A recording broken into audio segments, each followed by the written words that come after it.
Welcome, ladies and gentlemen.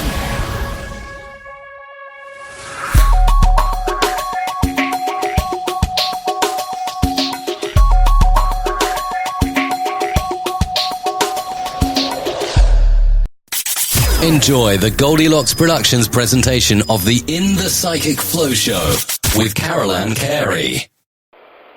Good evening, everyone.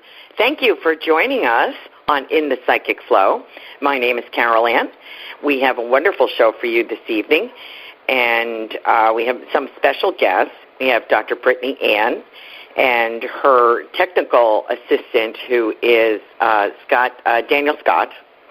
And what is unusual about both of them already is that they both have, first names. And so I thought that was very interesting. First and last names are first names. And also, they are Sarasota Paranormal Investigative Science Team. I was so thrilled to find an investigative team in Sarasota, since we broadcast from Sarasota, well, my show anyway. And so I just wanted to talk to them tonight, and we are going to have some very interesting conversations about their particular work. They're quite different in their approach, so we're going to explore that. Also, I just want to remind you that next week is November 14th. We have Psychic Joanne Leo with us, and she will bring down the house, so buckle up for that show, and there'll be a lot of call-ins for that. So if you didn't have a message for the last couple of weeks, that's okay. We've had special guests. We will have Joanne Leo next week, so please tune in for that. I hope you like our new location. And we are now no longer on Blog Talk, but we are on everything else, Spreaker and Spotify and iHeart, I guess, and just about everywhere. So that should be pretty exciting. This is our first show, so bear with me if we have any glitches. My website is www.carolancarey, CarolanCarey.com. And I am, I hope, to be your spirit connection. I am the Psychic Medium of Sarasota, or SRQ, and I would love to meet you. So please look up my website and give me a call or an email. I'd love to hear from you. So without further goofing off, let me bring on my special guests. I have Dr. Brittany Ann and her partner in crime, which is Daniel Scott. I think I have that correct. And they are quite unique in what they do. She has a Ph.D., Brittany does, and that's interesting. We're going to talk to her about that because she has a special and unique, I would say, doctorate. So we want to talk to her about that. They also have some wonderful things on their website, which is S.P.I.S, paranormal.com. They have merchandise. They have the locations they have investigated. They have their gallery, and they have testimonials and their events. And so please check that out. Dr. Brittany, are you there? Yes. Hi, how are you? Hi, so wonderful to meet you. I am so glad to get a chance to speak to you. How are you doing tonight? Great. How are you? I'm doing terrific. What can you tell us about your education and why that is so helpful to you in your investigations? You would think most people are like, oh, okay, I don't think I really need a degree. But it does add a certain validity and a flair to your investigations. Can you talk to us about that? Yes. It puts me different from other paranormal investigators because there is a lot of science to investigating. It isn't just going into a building that's claimed to be haunted and walking around with devices. It takes a lot of scientific effort to conduct an investigation, as well as a lot of spiritual guidance in performing an investigation. So I like to do 50-50, 50% science and add in 50% spiritual, so we for sure host the best investigation and get down to the bottom of the haunt. Now, do you also have some psychic abilities yourself? Did I read that you are clairvoyant? That's fabulous. I have a claircognizance to me, which that's part of the clairs. But when I do go into a building that is haunted or any place, spirits do tend to speak to me. I don't have a psychic ability where I feel like I could just pinpoint and talk to them. They actually come to talk to me. That's cool. Very cool. And I think very helpful. What are some of the places that you have been? I noticed that there's a huge list here of locations investigated. What are some of the outstanding ones for you? And it's very interesting to me because a lot are in this location, in Sarasota and the above and beyond. We've investigated Carolan Mansion, which was just a great opportunity to be able to be in the mansion after hours and have the opportunity to investigate such a historic building. We've investigated New College, which is also connected to the Carolan Mansion because that's Charles Ringling's house. Right, so okay. That was John Ringling's brother. We've done the Cuban Club in Ybor City. We've done the Hampton Inn in Bradenton, Spanish Point.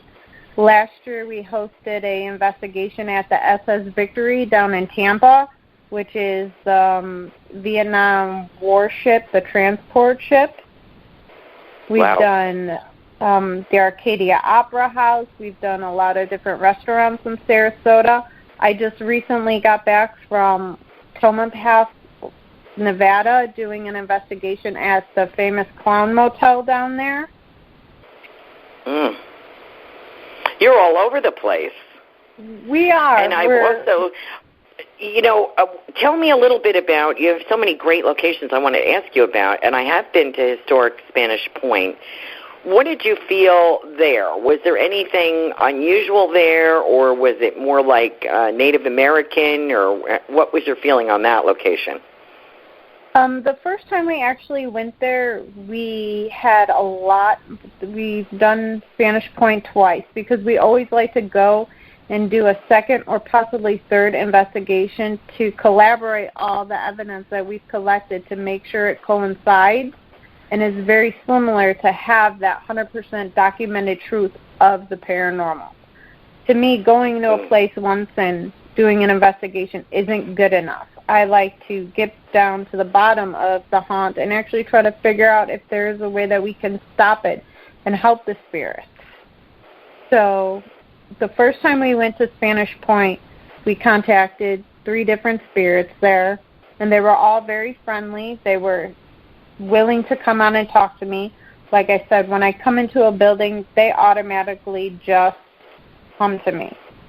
And I believe we contacted one that was a slave that was saved. And that was it was really intense for me and very emotional to know that these spirits know that they feel comfortable speaking to me. That's a big plus in what I do, to know that they're comfortable and they know that somebody's listening to them.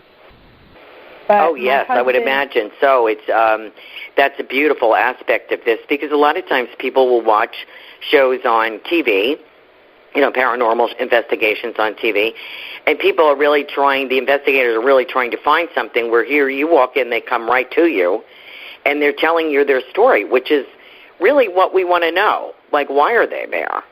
Exactly. That's a beautiful aspect to the work, so I appreciate that you do that. What do you feel were in this particular, this slave that was there, is that slave able to move on, or is that slave going to stay there?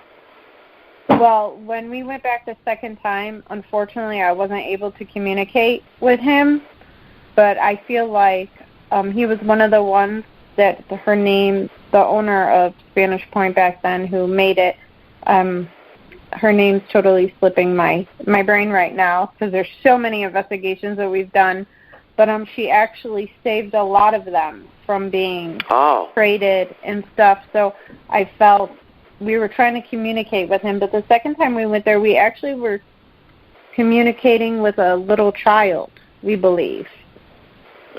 And that was in the White Cottage, where I also communicated with, I believe, to be the slave last time. So the White Cottage at Spanish Point definitely has a lot of activity. Yeah. That's amazing. Maybe that slave has moved on, I would hope, maybe. And I commend the creator of Historic Point for saving those poor people. That is just amazing to be able to walk in and have these people come to you. It's a great gift. Thank you for being able to do that. Let me ask you one more on a location. Was the worst one for you location Gettysburg? Was that the most difficult? I personally didn't investigate Gettysburg. My husband and partner did. And oh, wow. He had some things there. So that one I can't truly say, but he is here if you would like to ask him that. Oh, I'd love to. I'd love to speak with him about that. Yes, I did get the opportunity to investigate there, and you're correct. It is pretty difficult just because it's such a wide area, and a lot of outdoor investigations aren't the easiest. But for me, it was more so a lot of feeling. Like you could feel the presence of something there, and all the death and everything from the battle was extremely strong, especially walking through the cemeteries. It was quite the experience, I could tell you that much. Thank you, Daniel, for speaking with us. This is Daniel of Sarasota Paranormal Investigative Science with Dr. Brittany. I would imagine that you have, I don't want to say the hardest part of the investigation, but I would imagine it kind of is. The technical aspect to me is beyond me. Can you speak to us about your work and how you measure and what in particular you use to get your information? Yes, I use digital recorders. I don't do a lot of visual because for me, audio is one of the best ways to do things. But we use the SP7 Spirit Box. We use an SLS camera. But my job mostly is I am an investigator along with Brittany Ann. She does the grunt of it, though. But I will sit there for hours and hours, for days on end when we're done just reviewing audio after footage, and we can go into an investigation and a lot of times you will find nothing, but I tend to sit there and I'll listen to the same 2 to 3 minute track 40, 50 times just to make sure I didn't miss anything. And I also use computer programs to go through and measure different audio frequencies just to be able to find out if it actually is a voice or not. So yes, the technical side is a lot, but I enjoy it. That's where I shine. Do you feel that because of the devices that you use, do you feel that they respond well, the spirits respond well to that? Do they know that they can be heard? Do they know to talk? Are they familiar with this kind of stuff, or is it just natural? They just talk and this just picks it up? Personally, I think a lot of it is natural. I mean, when I am investigating, I do tell them I am using a certain device. If you do see this light, speak into this, and I'll be able to hear you. But a lot of it, it could also depend on the time frame that they come from. I don't necessarily know they know what we're even talking about. So a lot of it, I don't think they have any idea what's actually going on. But we just have the luck to be able to have the gift of hearing them. And do they seem happy to share their stories with you? Most of the time, yes. I mean, you will come in contact with, we call it an unhappy spirit, and a lot of they'll let you know, definitely will, but majority of the time, yes, we get pretty positive responses. And what was your feeling at Gettysburg? Was it, I would imagine you must be either empathic or be able to pick up vibration or frequency or something. Was there, would you describe it as doom and gloom, and also did you feel that there were people still reenacting how they were killed or why they were there? Did they share anything with you, or are they just, is it a residual? Is it a spirit? What would you say? What I came in contact with, I think, was residual. It was more of whatever took place there was repeating itself over and over and over again, and like a feeling of despair and sorrow.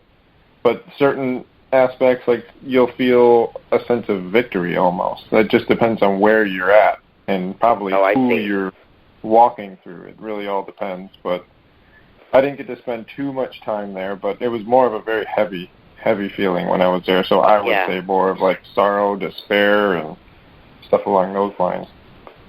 What was your take on the Cuban Club in Ybor City? What was your take on that? That's an interesting location, I would imagine.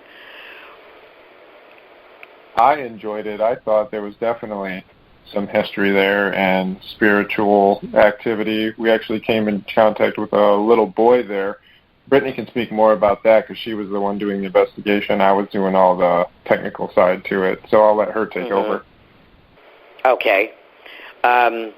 Dr. Brittany, what's your take on, to give a little background on the Cuban Club, I believe there was a lot of cigar making there, a lot of tobacco industry in Ybor City. Yes. We actually... And that was the mainstay, and a lot of, I would imagine a lot of Cubans, Hispanic Cubans there, and bringing that art of tobacco and cigar making with them. I think that was the big push on that city. But I think I had read there was a lot of mob and gang activity. Did you find that to be true? Correct. There was something that really hit deep with us when we investigated. We've been to the Cuban Club 3 times. The second time we actually had a few followers come with us, and we did a group investigation, which we like to do to bring people who are interested in this field to show what it's like to actually go on a paranormal investigation, not a ghost walk or a ghost tour, but to come with us, use our equipment, follow me, feel how I communicate with the spirits. We really like to do that because that sheds the light, too, on what we do and how true investigators actually work. So that's something that we're very proud of that we do. But one of the young ladies that came with us, she's actually a preschool teacher, so it was nice, and she's Spanish heritage. Well, we weren't even really investigating yet. I was kind of going through, telling everybody about the place and talking about the little boy who actually passed there. He was 8 years old. He accidentally drowned in the pool that was in the basement. It was really sad. It was like a 4-person, 5-person, basically like a hot tub that they had for the gentleman back in the 1930s. Well, an 8-year-old boy drowned there. And as we were talking about it, we kept having this feeling, and a lot of times we like to bring objects to see if we can get the spirits to come out and actually, communicate with us through these objects. And we had balls. Being a child, a bouncy ball, the balls actually started moving as we were just talking about it. So Daniel right away went and got all the equipment and was for sure setting up and filming this. And the preschool teacher who was with us started, we were all communicating, and the connection between her, me, and this little boy got very intense, and it was very emotional, and she started speaking to him in Spanish, and he was responding in Spanish through our spirit box. Wow. And she was asking him a question, and he was responding, in Spanish, which was really beneficial to us to prove that it's not just a voice coming through, that this is the little boy who was Spanish, who at 8 years old back in the 1930s and 40s did not know how to speak English. Right. And she asked if he wanted her to be his mommy, and he said sí. And just the feeling and the feeling that I'm getting now just speaking about it, it's just so emotional, and it's so beautiful to know that you can settle these people who still need to be hurt. And especially with a tragedy with a young child, it was a very touching moment as an investigator. Wow, that is amazing. Me and this Absolutely lady amazing. became really great friends. I don't want to say her name, but we're very good friends now, and she's starting to do more investigating and look more into the spiritual paranormal path. So it opened up her eyes a lot more, too. It was just very touching. That's a beautiful story. Thank you for sharing that with us. Do you feel that some of the... Let me ask you about the Opera House in Arcadia. Now, I have not been there. I've been past it. That's an old location. Did you find people, did you find any celebrities that had been there, or what kind of spirits did you find there, if any? That's one of our main investigations that we do. We do an investigation, honestly, almost once a month there with a group. But the first time ever going there was the first time I ever astral projected. Wow. And that was a very big thing for me, but it was very hard for me to come back because I felt a very heavy male presence. And I explain this when I tell people, I felt a hand come over my left shoulder, and the way he said my name in my ear was a very dark, eerie way. And I seen it as if I was above myself. And it took me a minute to actually, get back in body and, compose myself. Well, while this all was happening, I screamed for Daniel, and I know I screamed. Daniel didn't hear me. The owner of the Opera House didn't hear me, nor did the other investigator we had with me hear me. Well, I don't even know how I ran out and found them, but they were actually on the balcony, and I don't even, like I said, know how I found my way up there, but they said when they seen me, I was completely paled white. So it was just a very first time. It was kind of awesome that I was able to do it, especially with all the training and learning how to astral project. But to actually do it and feel the heaviness of a spirit come and speak to me was pretty amazing. And every time we go there, we feel like we are unfolding the stories that have happened there. Wow. There's a little girl who supposedly fell out the window and died. And we communicated with her, but after every time we go there, I feel like I am communicating with new people, and I feel that she just didn't fall out of the window, and it's so hard to say these things because you can't document, your spiritual feelings or say, well, this person came to talk to me, but I feel like that's not the whole story, and I truly feel that the gentleman who sometimes isn't so nice to us when we go there had something to do with it. And we're slowly we're slowly trying to figure that out and hopefully, put a name in the history books and say this isn't really what happened. And then there was a lady who supposedly hung herself on the stage, who was the owner of the Opera House's mistress, and the story goes that she hung herself because he wasn't going to leave his wife for her, which, I mean, that's typical of every old, story. But as we were communicating more and more with her, we actually feel that she didn't hang herself, that maybe somebody actually did that and made it look like that because I think she was going to expose him.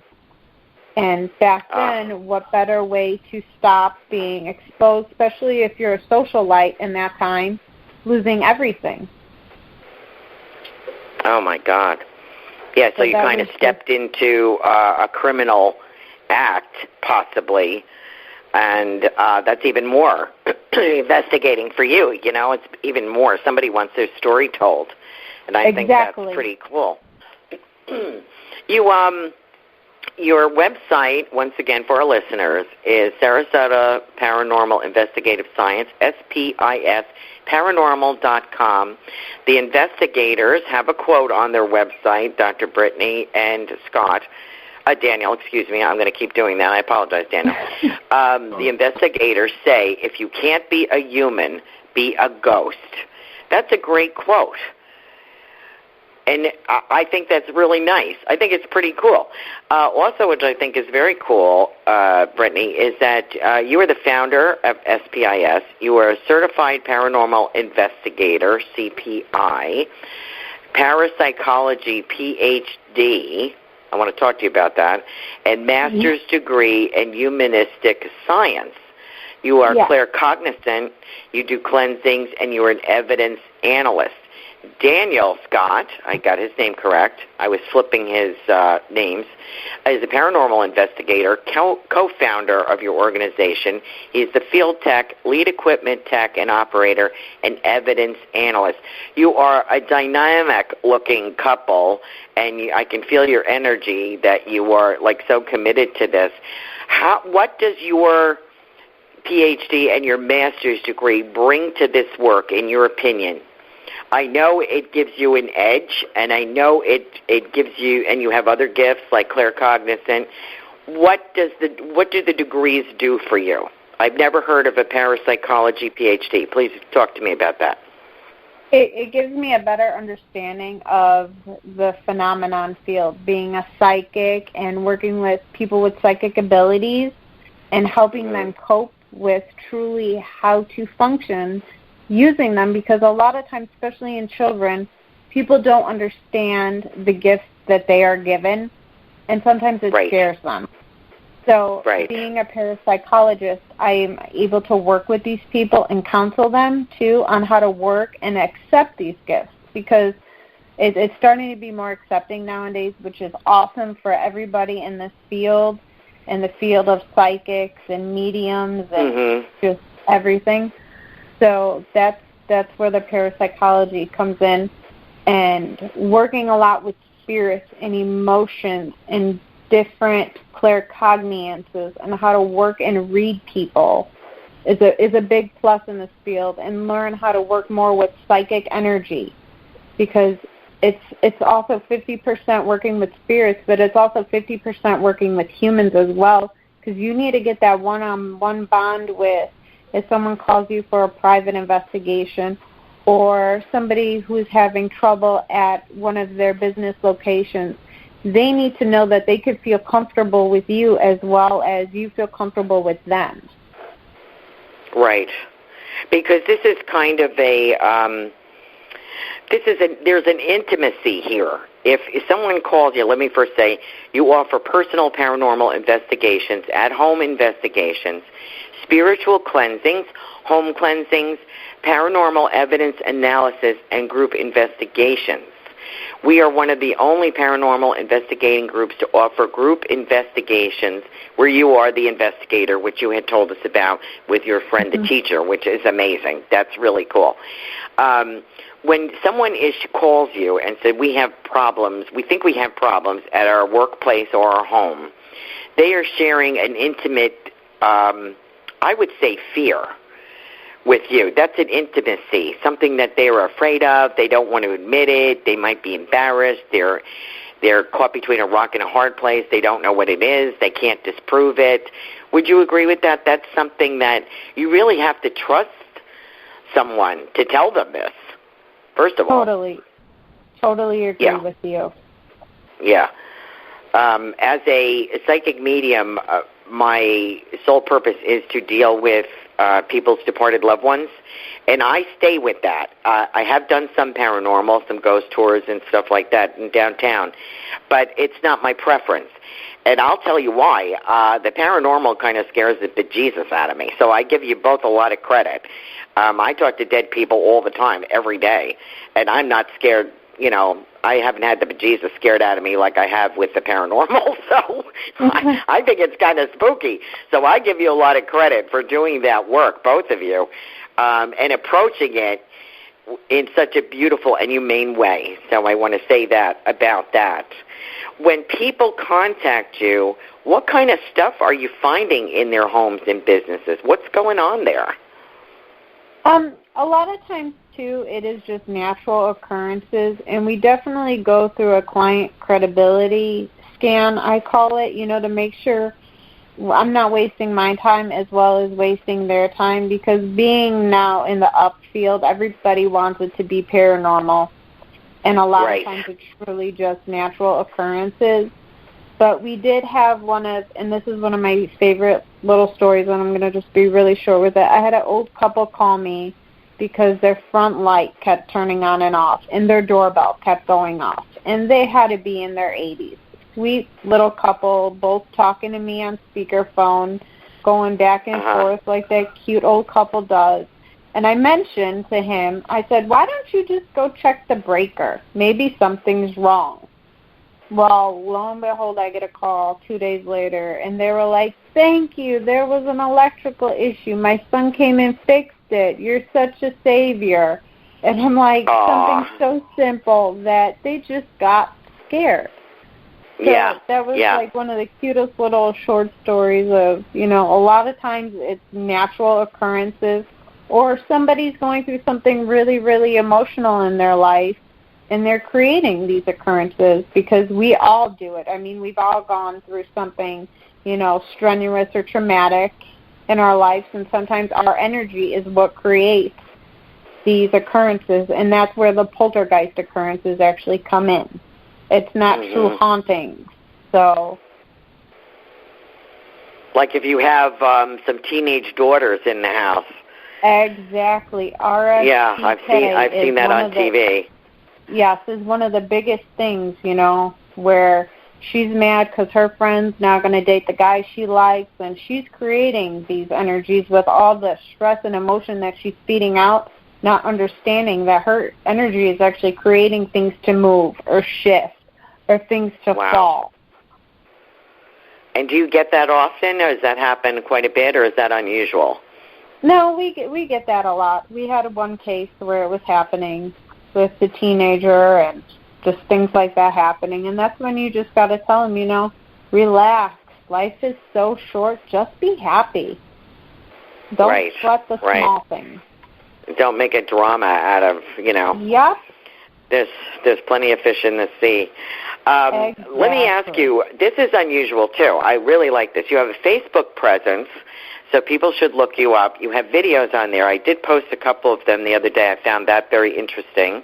You're a very beautiful couple, both of you. You're very attractive. You seem to me very sincere in your application of everything in your devotion. So thank you for that, and thank you for helping people. You also have not only your events, your testimonials, but merchandise on here as well. And I thought that was really cool. I really like that. I don't think I've seen that before. Let me ask you about this spirit board thing. I've never seen this before. It's like, instead of a Ouija board, it's like a special board with like Scrabble tiles. How does that work? Yes. Those are my spirit dice. Those are my number one tool that I use to communicate with the spirits. There is 16 dice, and they are strategically placed letters on them. Now, back in the days, people used runes to communicate as a deviation tool. This is just another deviation tool that I came upon years ago that I just attempted to try, and it felt like it worked for me then, so I just, ever since then, been using it. I actually bought a couple off of the internet a while ago, and then I'm like, I needed my personal ones. Like, everybody needs their personal tarot deck. So Daniel actually made me my first set of spirit dice. And what they are is, he makes them, so, and they're all handmade, hand-carved, hand wood burned. So his energy goes into making them, which makes it more special than just buying something and selling it. And well, I've never seen it before, and I have to commend Daniel. Thank you so much, because I feel a wonderful and sincere empathic energy from him, very passionate about what he does and creates. And I can see these. You must check out these boards on S.P.I.S, Paranormal.com, made by Daniel Scott. This is quite interesting. It's sort of shaped like an oval, a board, and a very decorative board. and it has yes, and it has a sun and a moon and no on it. So and then you have these little dice or tiles, whatever you want to call them, and they're all decorated beautifully with letters, and it looks like maybe, I don't know what else is on there, symbolism. How does that work? Do you just shake them and throw them on the board, or how do you do that? If I'm feeling an energy presence in a location that we're investigating, a lot of times I do not bring the board because it is very bulky and it's very quick. I hold the dice and I'll ask a question, and I'll actually wait for the spirit's energy to roll them for me. Oh, wow. So sometimes it could take like 2 seconds. Sometimes it could be a good minute or so to actually feel their energy, tell me it's time to roll them. And the dice have to be strategically in order for the words to come out. So if I ask a question, are you the male that's with us? I'll wait for the presence to feel if they roll, and I'll roll. And if it's a yes, close to one another, then I feel like that is the spirit communicating through me to these dice. And one investigation that we did with Riley, who is our videographer, she's new to the team, and she's one of the greatest videographers ever. So I want to just put that out there. We were investigating Katerina's restaurant downtown Sarasota, which is no longer there, but that is one of the best dice sessions that I ever had. They kept speaking with me through the dice, and we were getting, at the end, some pretty negative readings from the spirits that we were capturing there. But they were all conclusive with what I was asking, and it was just a really neat experience. Does Daniel use a spirit box? Did you mention that? Or is there some kind of box? Yeah, we use the S.P.I. spirit box, which reads through radio frequencies. So we use it in reverse because we feel like you get less contamination through it in reverse. And what that is, it's a white noise, and you're trying to pick up a spirit coming through it. I find that so fascinating. I have never used one of those, but it just sounds fascinating to me that out of all of this white noise, and it's not just white noise, because you're picking up what I've seen other people on YouTube use them, and they're getting snatches of songs and maybe a commentary and words over here, totally unrelated conversations. And it's like you stepped into the middle of several conversations, and I would find that very scary to me. But how do you feel about that? Do you feel it's an asset to your business or a good tool?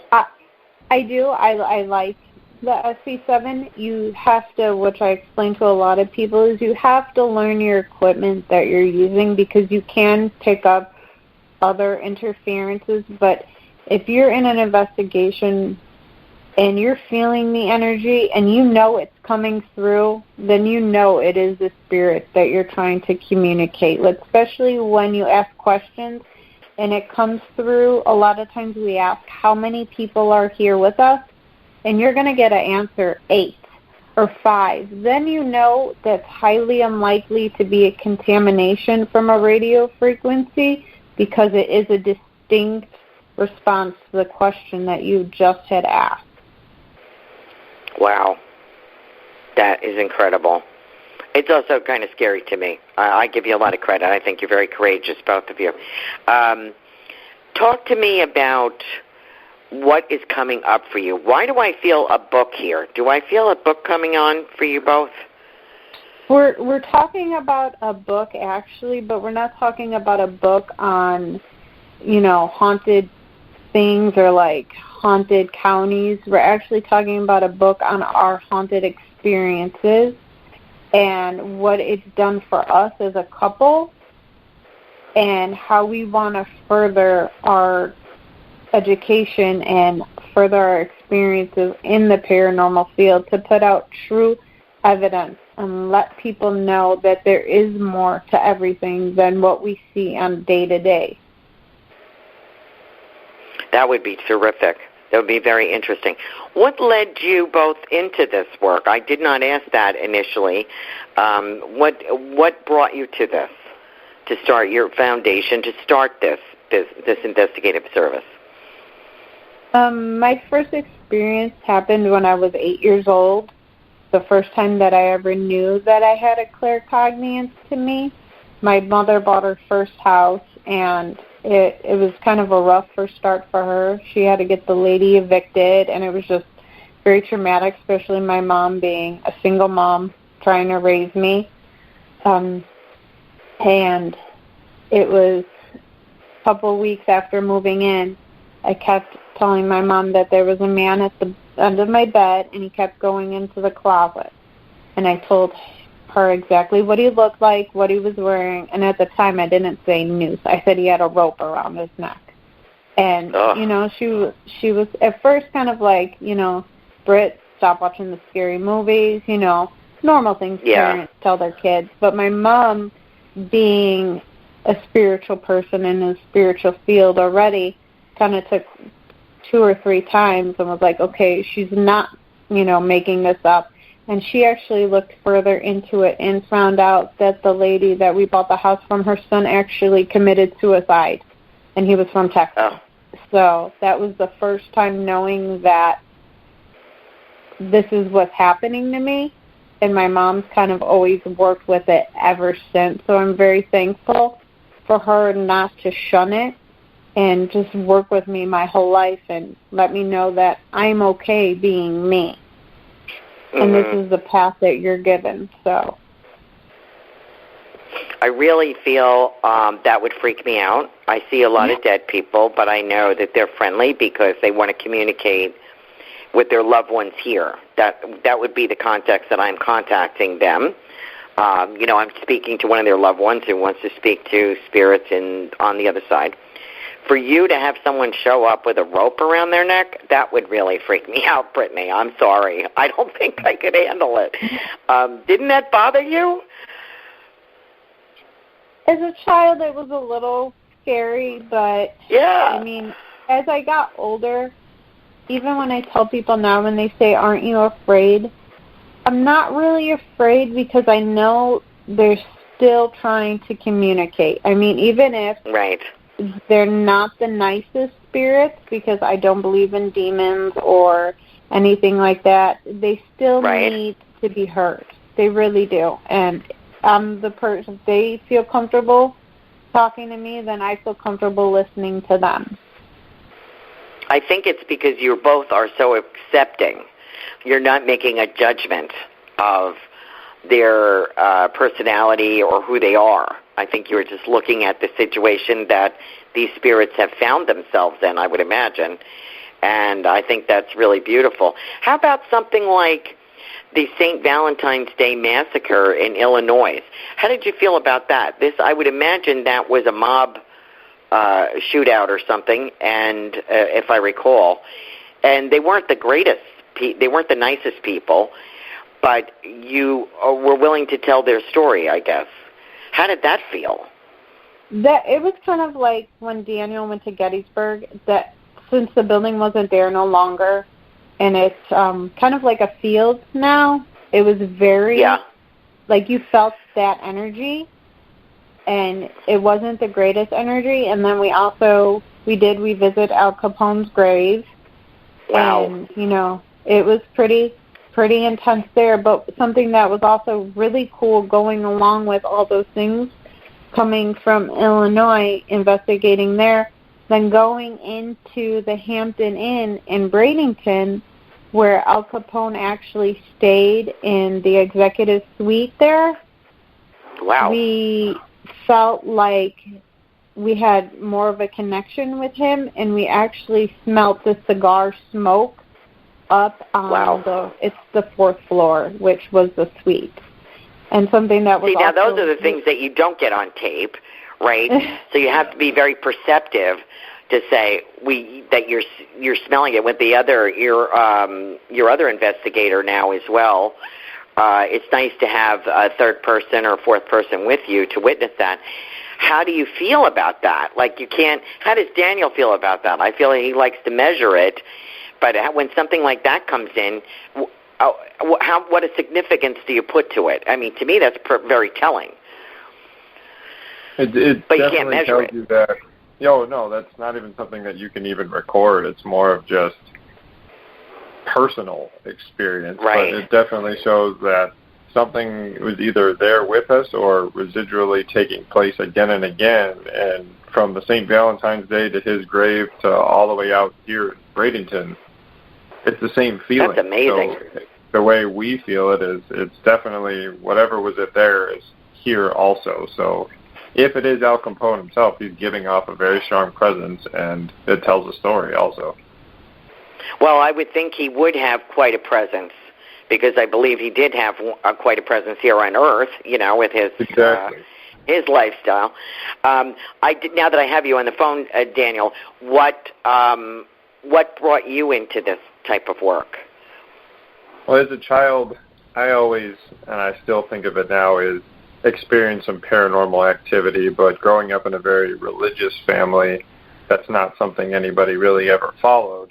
And I just kind of shrugged it off as a kid, but as I got older, thinking more about these occurrences and also just the things that I was always drawn to. I mean, of course, the horror movies, the Halloween, everything else, and cemeteries, but it's just something I always had an interest in. And then I met Brittany, and then over time we realized we had the same strengths and interests and all the same thing, that we just we ran with it, and that's when we started investigating together, and we formed the team that we are. And I think both of our strong interest in it makes it even better and makes it even stronger and brings out whatever we're investigating even more, because our energies together as one make one giant thing. Oh, yes, I agree. As a couple, I feel you bring a lot to the investigations. There's a lot of caring, sensitivity. You must have some psychic abilities as well, I would imagine, because if you can smell something and you can feel that, maybe you're empathic, or you can, or visual, you're clairvoyant or whatever. I think that brings, latent gifts. The gifts are there, the abilities are there, and this kind of work brings it out. And I think together you are an unstoppable team, it feels like to me. So great. Thank you for sharing that. It scares me to death, I'll be honest with you, and I talk to dead people all the time. But the stuff that you guys see, or it's not, unless Al Capone comes in as somebody's grandfather, I probably wouldn't want to talk to him, Right, no, I understand. What do you feel? Do you feel that that the badder they are, the more residue they have, the more frequency they have, or the more haunting they have, is it stronger the badder they were, or how do you feel about that? No, I honestly don't think so. With the evidence that we get from that, it's pretty much the same either way, whether it be really negative or really positive. I mean, it's how they want to come through, what they want to tell you. And if it is a negative presence and we feel it, they'll let us know by certain things that we say, but it's hard to kind of explain. I mean... Did you have something scary like Brittany did happen to you? Have you ever had somebody touch you? So. I've had that happen. I actually had that recently at one of the Arcadia Opera House things, and that freaked me out quite a bit because it's been so long since that's actually happened. But as a child, like I was telling you before, I had these reoccurring, and I thought maybe they were dreams because I was so young. But in the house that I lived at, I was always afraid in our basement, in one section of our basement, and I could, it's like a reoccurring memory where I can picture myself standing at the bottom of the stairs, but something pulling me back into the basement. And the entire time we lived there, I was always afraid of this one section of the basement. Now, I always thought maybe it was me just being a young child, not really thinking about it, but as I got older, I started to not convince myself, but be like, maybe this actually was happening. And when I got older, right after my grandmother passed away, it's kind of a sad story, but I always have a fear of hospitals. And when she was at the last stages of her life, I was the only one who did not go just because I had such a strong fear of that. But now, after she passed, I feel she visits me. And one night she did visit me, and I woke up to somebody rubbing my back, and I saw a white light, and I presume it was her. But everywhere we go, my grandmother was 100% Italian. I smell Italian food like I did at her house as a child all the time. And Brittany even smells it also, so it's not just me. Like, we'll be watching a movie or something, I'll go, hey, my grandma's here. Because out of nowhere, you'll get Italian cooking smell, and there'll be nothing taking place in the house at all. So that's another real strong thing that really makes me believe and really pushes me to see what is on the other side and who's actually still trying to speak to us. Well, that is also a gift. Some people call it clairsalience as one of the clairs. So you obviously have that, which involves smelling a fragrance or odor of a person or animal in your surroundings. They're not perceived with the use of a physical nose, but and beyond the limitations of time and space. So you obviously have that clear sense, I guess, paranormal smell. So you both are so talented, and I appreciate your gifts. And you would be the first people I would want to call if something, God forbid, I have something. I'm going to keep you on my speed dial just in case something happens. But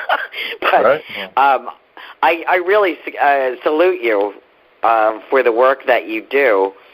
As long as I'm speaking with you, Daniel, what was your take on the SS Victory? What was your impression of that location? That was one of your many locations. Was that the ship, I guess? Unfortunately, I didn't get to experience that one, just like Brittany didn't get to experience Gettysburg. There is some investigations where it just doesn't work out where we both can be there. In my line of work, I'm not able to be there, so she takes over. What's your most significant investigation? What do you feel was your best experience?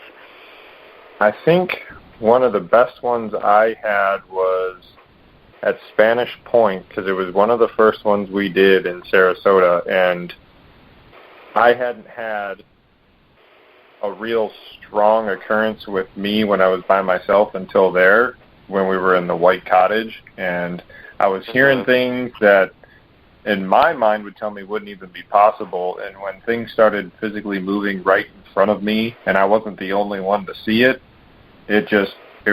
all while this was happening to me was when Brittany was communicating with somebody directly in the other room. So there was so much energy between the three people that were there that all these things were taking place, and each one of us was there to verify that it was actually happening.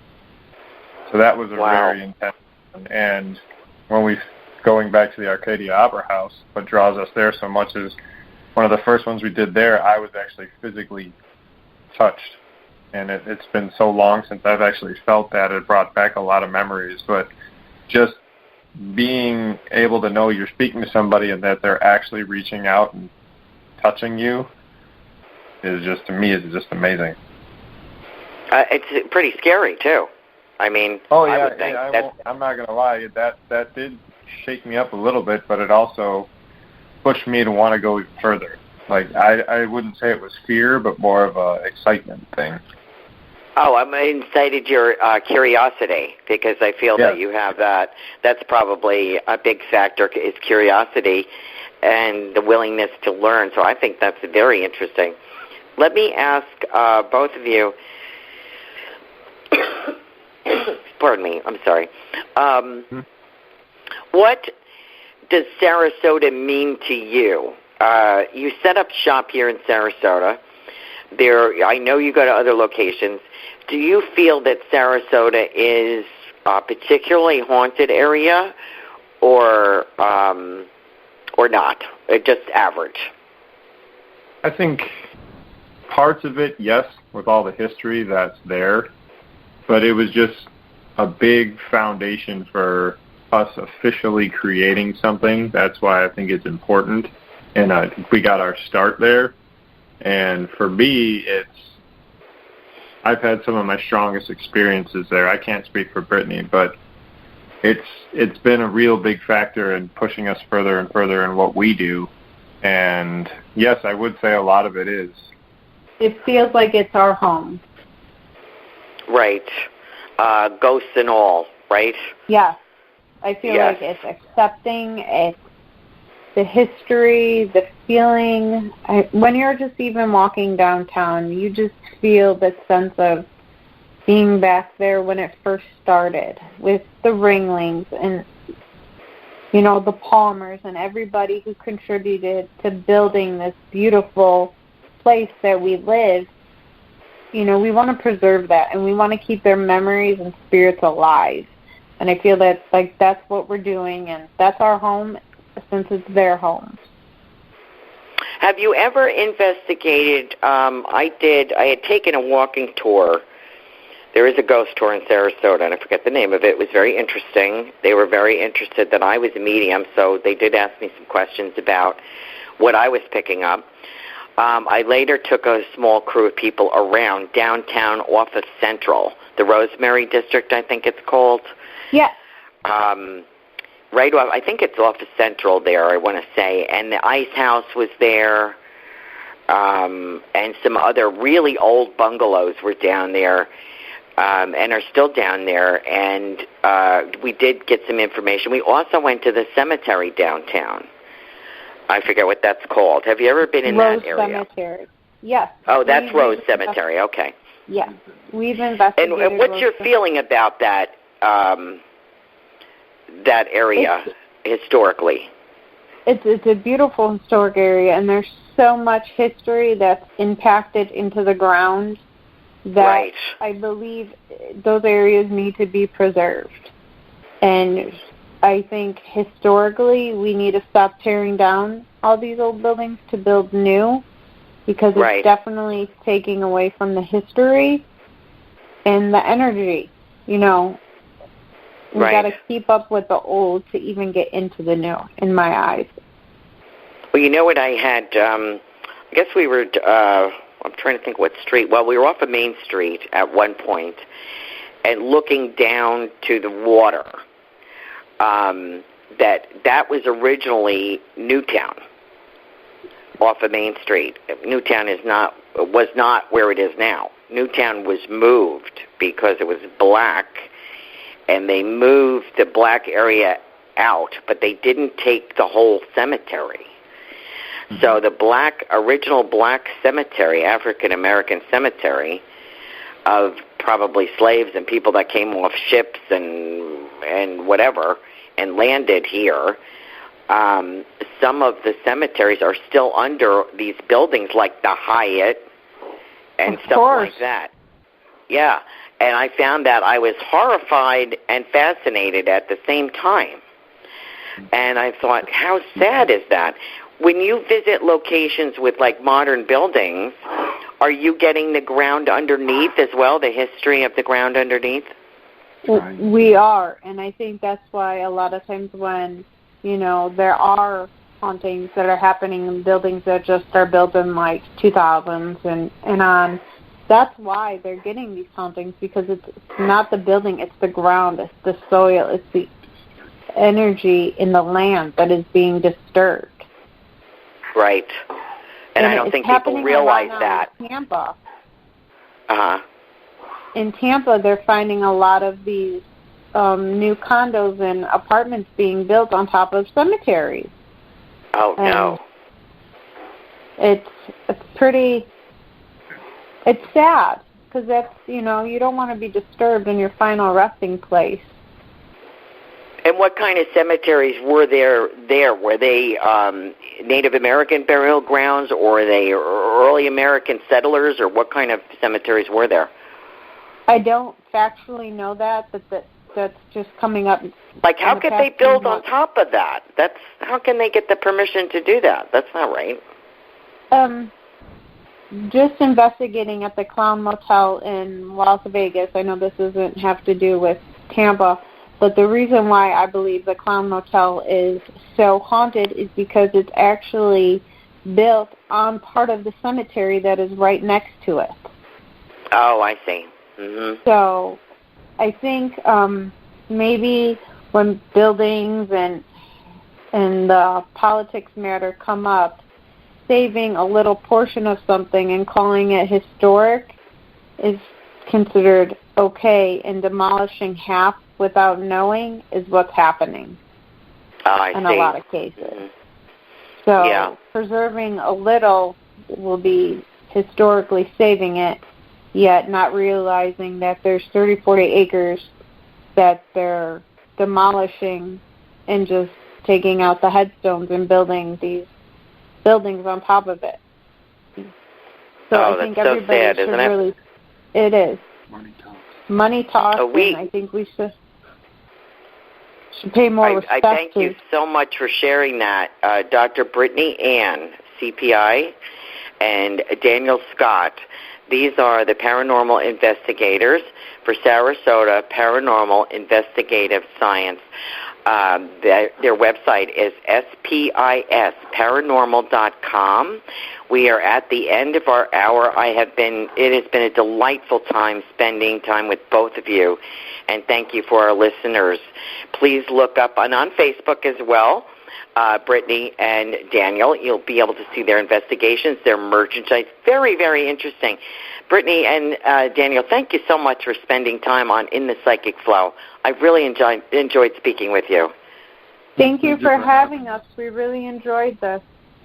Oh, thank you, and I hope we talk again soon. Thank you both for your time. I appreciate it. Of course. Thank you. Thank you. Have a good evening. You too. Thank you. Thank you, listeners, for tuning in to our new location. You can find us also on Goldilocks Productions. If you want the YouTube version or the URL, you can find that there. And I've enjoyed so much. Don't forget, next week, Psychic Joanne Leo will take your birth date and your birth name, and that is your record in heaven. So please call in and get your interesting reading with her psychic numerology. We look forward to hearing from you again. Have a good evening. Till next time. Thanks for listening. We hope you enjoyed the show.